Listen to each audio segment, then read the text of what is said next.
직장에서 우리의 동료들이 우리가 그리스도인이라는 것을 어떻게 알 수 있을까요? 학교에서 선후배들은 내가 그리스도인이라는 것을 말하지 않아도 어떻게 알 수 있을까요? 우리 여고 동창들과 또 학교의 친구들은 어떤 면을 보고서 내가 그리스도인이라는 것을 알게 되었을 때, 아, 역시 그럴 줄 알았어, 무엇인가 다르긴 달랐어, 역시 그렇구나, 이렇게 말할 수 있을까요? 우리가 그리스도인이라고 말할 수 있는 것은 우리 목에 걸려있는 십자가만은 아닙니다.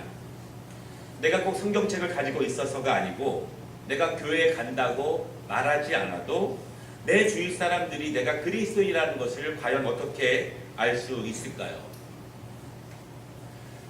제가 한 번씩 택시를 타면은 이런 이야기를 많이 듣습니다. 안녕하세요, 어디 좀 가주십시오. 이러면 택시기사가 한 번 뒤를 딱 봅니다. 그리고 이렇게 얘기해요. 목회를 하십니까? 음악을 하십니까? 목소리에서 무엇이 묻어나는지는 모르겠습니다. 그렇지만 무엇인가 외적인 모습을 통해서 느껴지는 것이 있는 것 같습니다. 우리는 우리 주위 사람들에게서 어떤 면 때문에 우리가 그리스도인이라고 불려지고 알려지게 됩니까? 단번에 알기는 어렵겠지만 조금씩 만남이 이어가고 교제가 깊어지고 그리고 점점 가까이 될 때 그 사람들은 내가 말하지 않아도 아, 저 사람이 그리스도인이야, 아, 무엇인가 다르긴 다르다, 이렇게 말할 수 있을까요? 오늘은 이 말씀의 제목이 옷에 대한 그런 말씀인데요. 여러분, 옷을 잘 입는 분들이 있죠. 좀 키도 크고 날씬하고 잘생기기까지 하면 웬만한 옷을 걸쳐도 멋있더라고요. 근데 저는 웬만한 옷을 걸쳐도 잘 태가 안 난다는 것을 제 스스로 잘 압니다. 옷은 그 사람의 모습을 조금 나타내기도 합니다. 한복을 입으면 평소보다는 조금 더 정갈하고 예의 있게 행동하려고 노력을 합니다. 회사의 유니폼을 입으면 좀 정돈되고 또 회사를 대표하는 그런 마음을 가지고 행동하려고 노력을 합니다. 운동복을 입으면 뛰고 싶고 또 달리고 싶은 마음이 생기고요. 우리 잘 아는 것처럼 예비군복을 입으면 아무데나 붙고 싶고 행동도 통제가 잘 안 되고 제멋대로 그렇게 많이 합니다. 옷이 그 사람의 행동과 그 사람이 어떤 사람인가에 대해서 나타낸다는 그런 말씀입니다. 성경에서는요, 그리스도인들의 모습을 말할 때 어떤 옷을 새롭게 입는 것과 비교해서 자주 말씀을 하고 있습니다. 그리스도인이 된다고 하는 것은 여러 가지 때가 많이 묻고 더러운 옷을 입고 있다가 아주 깨끗하고 그리고 아름다운 새 옷으로 갈아입는 것, 그것이 그리스도인이 되는 모습이다, 그렇게 말씀할 때가 많이 있습니다. 오늘 말씀에 보면은요, 우리가 예수님을 영접하기 전에, 그리스도인이 되기 전에는 우리는 깨끗하지 않고 더러운 옷을 입고 입었다고 이렇게 말씀하고 있습니다. 오늘 읽지 않았지만 5절부터 11절까지 보면은요, 우리가 그리스도를 믿기 전에 어떠한 더러운 옷을 입었는지 말씀하고 있는데, 5절에 보니까 음란과 부정과 악한 정욕과 탐심이 가득한 상태, 또한 8절과 9절에 보면은요, 분한과 노여움과 악한 뜻과 비방하고 입으로 거짓말하고 비판하는 행위들, 11절에 보면은요, 인종이나 신분이나 외적인 모습을 기준으로 해서 사람들을 차별하는 모습, 이 모습들이 예수님을 그리스도로 모시기 전에 우리가 입고 있었던 옛사람의 그러한 옷이라고 말을 합니다. 여러분, 예수님을 제대로 믿으면 우리의 삶도 달라진다는 것을 믿으시기를 바랍니다. 아멘. 예수의 생명이 내 안에 있으면 분명히 달라집니다. 반드시 달라집니다. 왜냐하면 예수의 생명이 내 안에 있기 때문입니다. 내가 달라지지 않았다면 문제는 두 가지입니다. 예수의 생명이 내 안에 없거나 아니면 예수 자체가 능력이 없거나.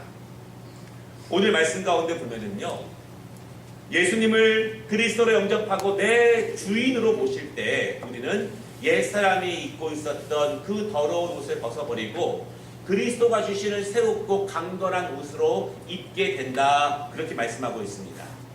하나님께서 오늘 말씀을 통해서 우리에게 주시는 옷이 어떤 옷인지 두 가지로 함께 말씀을 나누려고 합니다. 첫 번째로는요, 그리스도인들이 입는 옷이 있는데 그 옷은요, 내면의 옷을 입는 것, 그것이 그리스도인들이 입는 그러한 옷입니다. 외국 사람들이 이 한국 사람들을 칭찬하면서도 동시에 비판하는 말이 있는데 이런 말입니다. 이쁘고 잘생겼다. 옷을 잘 입는다. 스타일리시하고 멋지다.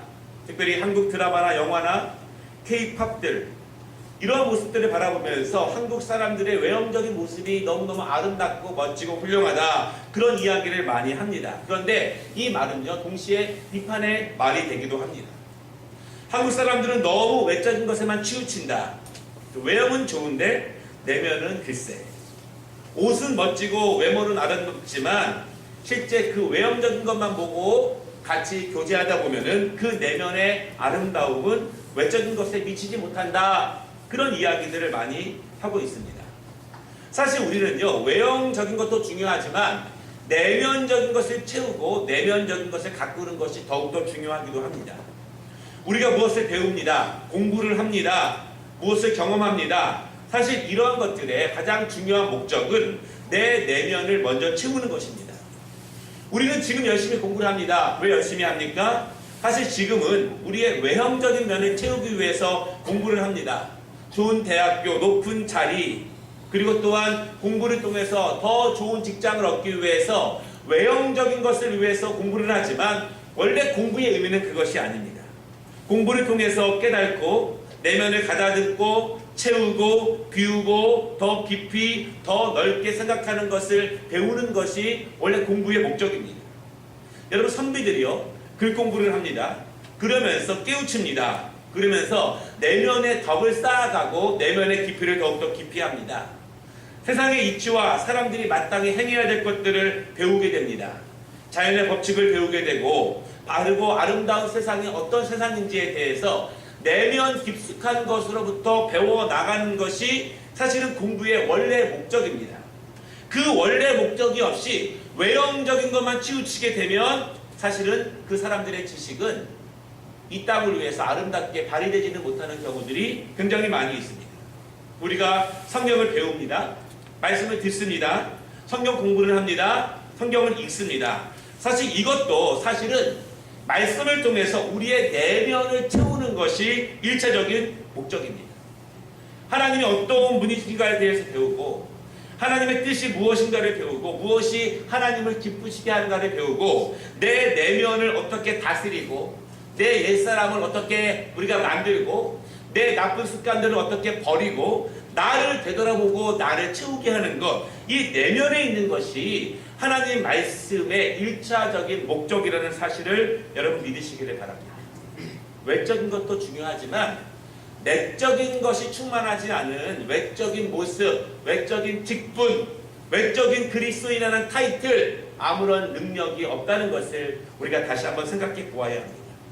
오늘 바울은요, 그리스도인들이 되기 전에 옛사람의 옷을 입고 있었던 모습을 5절부터 11절까지 이야기하고 나서 진정한 그리스도인들이 입어야 되는 옷이 어떤 옷인가에 대해서 말씀하고 있습니다. 특별히 12절 보니까 이렇게 말씀하고 있습니다. 거룩하고 사랑받는 자처럼 긍휼과 자비와 겸손과 온유와 오래 참음을 옷 입고, 그렇게 말합니다.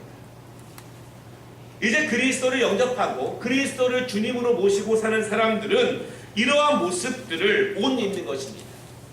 이제는 주님이 주님으로 모시는 분들, 그리스도인이 된 사람들은 옛사람과 구별되게 이러한 옷, 거룩과 사랑과 긍휼과 자비와 온유와 오래 참음, 이러한 성품을 입으라, 그렇게 말씀하고 있습니다. 여러분 지금 어떤 옷을 입고 계십니까? 다른 사람들이 여러분의 이름을 들어서 여러분의 어떤 이미지들을 떠오르고 계십니까? 잘난 사람, 똑똑한 사람, 좀 이상한 사람, 이런 이미지들을 떠오르십니까? 아니면 거룩하고 오래 참고 자비롭고 인내한 모습을 떠오르십니까? 여러분 원래 이렇게 나열한 성품들은요, 원래는 하나님께 어울리는 그러한 성품들의 모습입니다. 원래 이러한 옷은 하나님께서 입으시던 옷이었습니다. 그런데 하나님께서 우리를 자녀로 삼아주신다고 하는 것은 이 옷을 벗어서 우리에게 주시면서 우리에게 이 옷을 입으라 이렇게 말씀하시는 것입니다. 이 옷은요, 원래부터 없었던 옷을 우리가 다 옷감을 구해다가 짜 맞춰서 옷을 맞춰서 나에게 입으라는 것이 아니라 하나님께서 갖고 계시던 그 옷을 우리에게 주시면서 내 앞에 놓으시고 이제는 그 옷을 입어라 이렇게 말씀하시는 것이라는 거예요. 그것이 믿음이고 그것이 순종이고 그것이 충성입니다. 그것이 주님을 예수 그리스도를 주인으로 모시고 영접해 나아가는 사람들의 모습이라는 것입니다. 여러분, 우리는 누군가에게 순종하는 훈련이 잘 돼 있지 않습니다. 과거에는 군대에서 또한 아버지에게 직장에서 철저히 순종하지만 요즘은 무엇인가에 대해서 순종하는 훈련이 잘 되어 있지 않습니다. 그러다 보니까 하나님의 말씀에 대해서도 순종하는 훈련들이 굉장히 약합니다. 자기 소견에 오른 대로, 그러나 주님께서 우리에게 그리스도인이 된다고 하는 것은 하나님께서 우리의 앞에 만들어 놓으시고 주신 거룩과 오래 참음과 자비와 신실과 인애와 그 모습을 우리가 잊기로 작정하고 믿음으로 받고 순종하고 충성으로서 나아가는 것, 그것이 우리가 마땅히 입어야 되는 그리스도인들의 옷이라는 사실을 여러분 믿으시기를 바랍니다. 5절부터 있었던 음란한 옷, 부정하는 것들, 정욕과 탐심과 분한과 거짓과 차별의 옷을 벗고 이제는 결심하고 거룩과 사랑, 긍휼과 자비, 온유와 오래 참음의 옷을 입는 것이 그리스도인들이 해야 되는 그 모습이라고 말씀하고 있습니다. 여러분, 그런데 중요한 점이 있습니다. 이러한 옷들은요, 다 내적인 것입니다. 먼저 우리의 안에 입어야 되는 것입니다. 겉에 아름다운 옷을 입기 전에 먼저 우리의 내면을 채워야 되고 내면을 가꿔야 되고 내면을 깨끗하게 해야 됩니다. 거룩, 사랑, 긍휼, 자비, 온유, 오래 참음, 이것은 안에 있지 않으면 절대로 밖으로 나오지 않는 것입니다. 내 안에 있어야만 밖으로 나올 수 있습니다. 이런 분들이 있습니다. 거룩하기 너무너무 어려워요. 사랑하기 너무너무 힘들어요. 오래 참는 것은 불가능해요. 불가능합니다. 안에 있어야 나옵니다. 안에 없으면 안 나옵니다. 다른 사람을 사랑하는 것, 보기 어려운 사람들을 사랑하는 것, 나를 정결하게 하는 것, 다른 사람을 용서하는 것, 안 됩니다. 어렵습니다. 안 되는 거예요. 안에 없는데 어떻게 하겠습니까? 안에 그 옷을 입지 않았는데 겉으로 어떻게 드러낼 수 있습니까? 바라기는 여러분, 우리가 능력 있는 그리스도인의 모습을 살아가기 위해서는 먼저 우리의 내면을 채워야 합니다. 먼저 자신을 돌아보시기 바랍니다. 하나님의 말씀을 우리가 배우고 따르고 깨닫고 그리고 그 말씀을 통해서 내 내면을 끊임없이 예수 그리스도의 거룩함으로 채워가시기를 바랍니다. 안에 충만해야 밖으로 흘러나옵니다. 안에 충만하면 내가 굳이 말하지 않아도 저 사람이 그리스도인이고 착한 사람이고 아름다운 사람이고 거룩한 사람이고 하나님의 사람이라고 하는 것이 해처럼 빛날 수 있다는 사실을 여러분 믿으시기를 바랍니다. 내 이름 이렇게 다른 사람이 들으면 어떤 이미지를 떠오를까요? 바라기는 과거에 옛사람들이 입었던 옷을 벗어버리고 그리스도의 새 옷, 그 내면의 옷을 입는 우리 모든 성도가 되시기를 주님의 이름으로 축원합니다. 두 번째는요, 그리스도인들이 입어야 되는 옷이 있는데 그것은 외면의 옷을 입는 사람이 바로 그리스도인의 모습입니다. 내면으로 충만하면 밖으로 흘러나옵니다. 밖으로 흘러나오지 않는다고 하는 것은 여전히 내가 이 내면적으로 채워야 할 것들이 많습니다. 여러분 12절 마지막 부분에 보면은요, 옷 입다 이렇게 말하고 있죠. 이러한 것들을 옷 입다 이렇게 말하고 있습니다. 그런데 이 동사가 있는데 이 옷은 새 옷입니다. 10절에 보니까 새 사람을 입으라 이렇게 말씀하고 있습니다. 과거에 더럽고 추악하고 정결하지 않고 부정했던 옷을 벗어버리고 새 사람을 입으라 이렇게 말하는데 이것도 새 옷을 입는 그러한 모습입니다. 그런데 옷 입으라 이렇게 말하고 있는 그 동사가요, 그 동사가 그 뒤에 나오고 있는 세 가지의 동사와 바로 연결이 되는데 첫 번째는 13절에 있는 용서하라 이러한 동사고요. 두 번째는 13절 마지막 부분에 있는 그리하고 doing이라고 하는 동사고요. 세 번째는요, 더하라 라고 말씀하시는 14절에 있는 그러한 말씀의 동사입니다. 옷 입는 건데, 옷 입는 것이 세 가지의 모습으로 표현된다고 하는 거예요. 첫째로는 용서하는 것으로 표현되고, 두 번째는 그리하는 것으로 표현되고, 세 번째는 더하는 것으로 표현된다는 것입니다.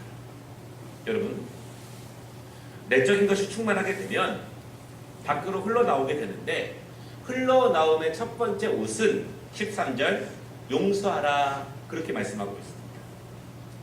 서로 용서하라 그렇게 말합니다. 서로 다른 것, 누가 잘못한 것, 누가 바르지 못한 것, 참지 못하는 것 용서하라 그렇게 이야기합니다. 현대인들은 참지 못하는 사람들이 점점 많아진다고 합니다. 물론 우리가 이 컴퓨터도 그렇고요, 핸드폰도 그렇고 모든 것이 지체되는 것을 어려워하고, 또한 인간관계에 있어서도 기다려주지 못하고 인내하지 못하고 참지 못하는 것들이 점점 많아진다고 합니다. 그래서 우리는 용서하지 못할 때가 많이 있습니다. 여러분, 너무너무 쉬운 것이지만, 늘 듣는 말이지만 가장 어렵죠. 그것이 용서에 대한 것입니다. 내가 용서할 수 있는 범위와 그 측량과 얼마나 자주 용서할 수 있는 것인가, 그것이 내가 그리스도를 닮아가고 있는 그 모습이라고 생각하시면 거의 맞습니다.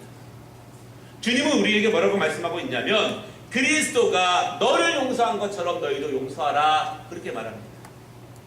우리가 그리스도의 새 옷을 입었습니다. 그 증거가 무엇이냐? 오늘 말씀에서는 첫 번째로 용서에 대해서 말씀하고 있습니다. 용서에 대해서. 여러분, 더욱더 용서하시기를 바랍니다. 특별히 주위에 안 믿는 남편과 아내가 있다면, 여전히 믿음이 연약한 자식이 있다면, 안 믿는 동료들이 있다면 더욱더 용서를 통해서 여러분들이 그리스도인의 모습으로 새 사람의 그 능력이 있음을 보이시기를 바랍니다. 용서해야 합니다. 대학생 딸이 있습니다.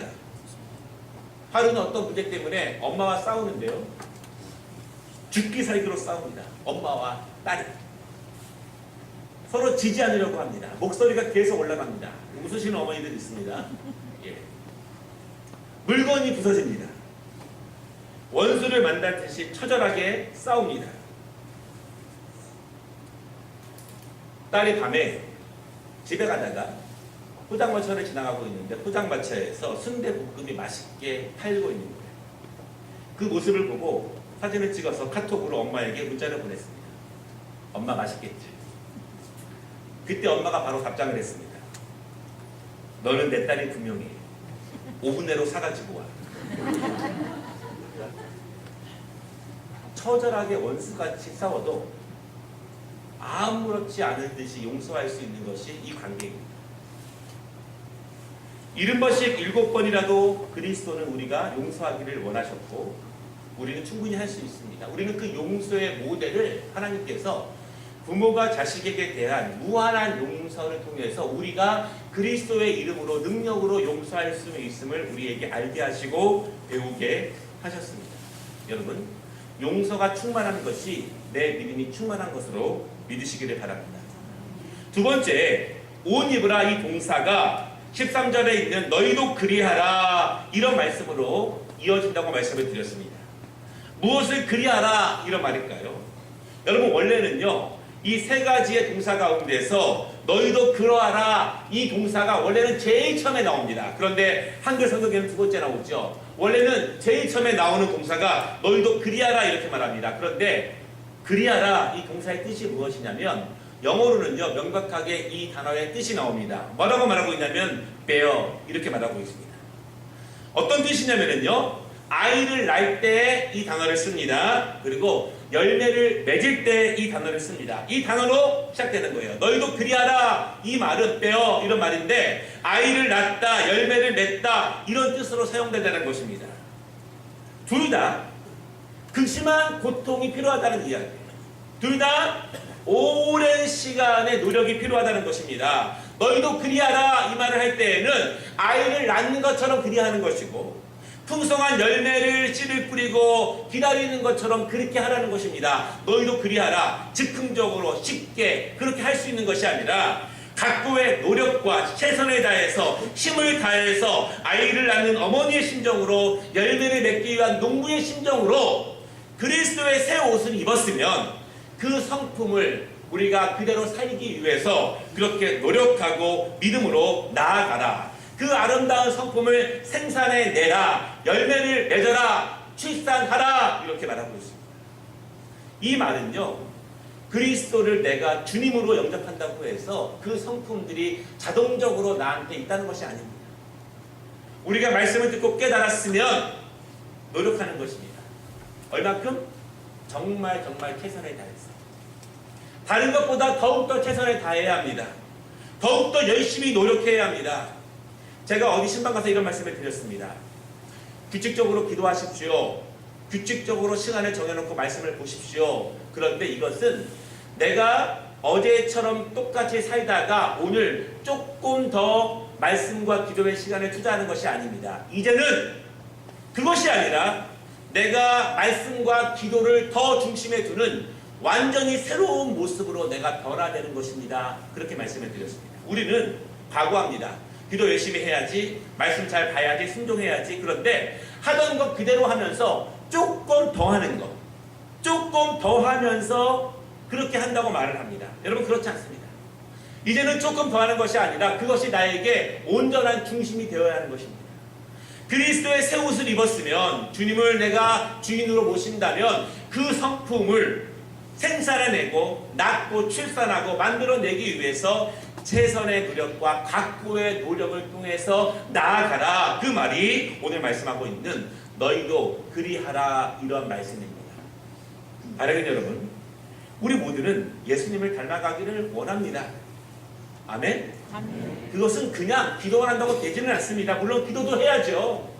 그러나 나의 거친 모습들과 나의 연약한 모습들을 깎아내리고 정말 깎아내리는 노력을 통해서 우리가 그것을 만들어내기 위해서, 산출하기 위해서 그렇게 노력하라, 그러한 말씀입니다.